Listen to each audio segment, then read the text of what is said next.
Hi, this is Roger. Thanks for dropping by. Bummer. Yesterday, I put two videos together, one of which I'll post later, and the other one later again, something like that. But lately, my battery on my camera has been not holding its charge for as long. It's happened over a couple of weeks, and I've sort of noticed it and not taken a great deal of notice, but yesterday it gave up completely, and the battery just put up the camera put up a warning, change battery pack. In other words, the camera was clever enough to detect the battery was actually failing, and it won't charge now. It's a strange camera because it has no charger. The charging of the battery works in situ. Yeah, so I'm lucky, very lucky, because the camera is now connected to the charger and still works without a battery in it. In other words, it gets its power direct from the charger link. So luckily I still have a camera that works, but unfortunately it's tied to the wires now, so I'm hooked up. So wandering around and doing stuff is going to become a little bit limiting, which is a flipping nuisance.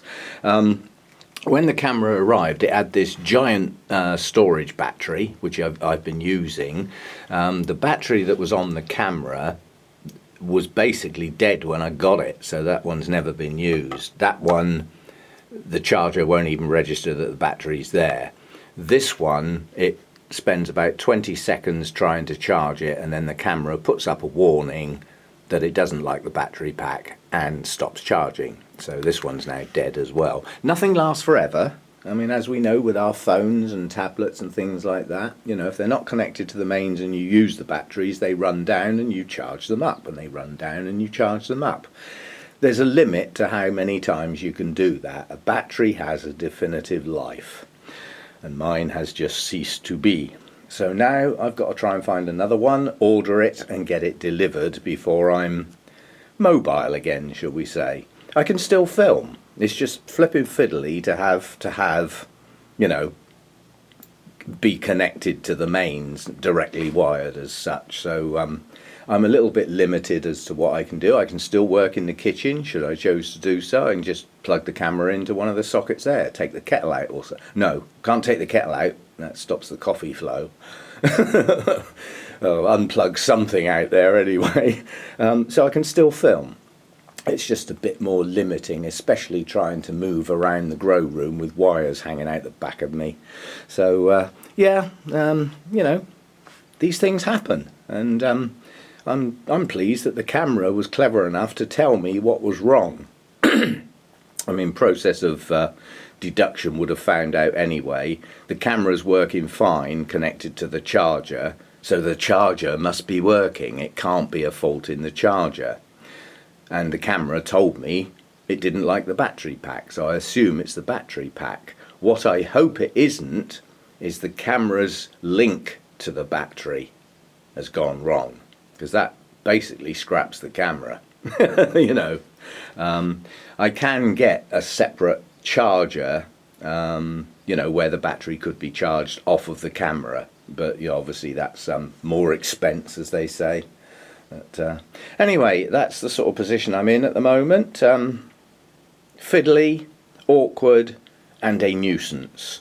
But, that's just life. My phone's in the same position at the moment. I'm having to charge that every couple of days, even when I don't use it. So the battery's on the way out on my phone. I'll have to get a new one for that as well.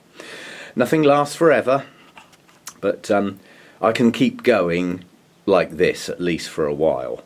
And when I get my new battery, I'll be mobile again.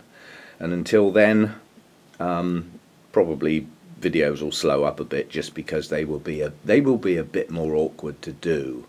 I've got a few in mind that I want to do, where I look at a type of orchid, like let's look at the Vandas more closely, and have a good look at each one, have a chat about them, have a look at the roots and all that sort of stuff. Now I can do that relatively easy with the camera in this state, simply because I would have to get all the orchids relatively close together and down from wherever they are to be able to get at them. And by doing so, I'd probably end up with that little set of orchids in one place, so I wouldn't be moving the camera about that much anyway. So I can still continue with the plans I've got for a few videos in the near future.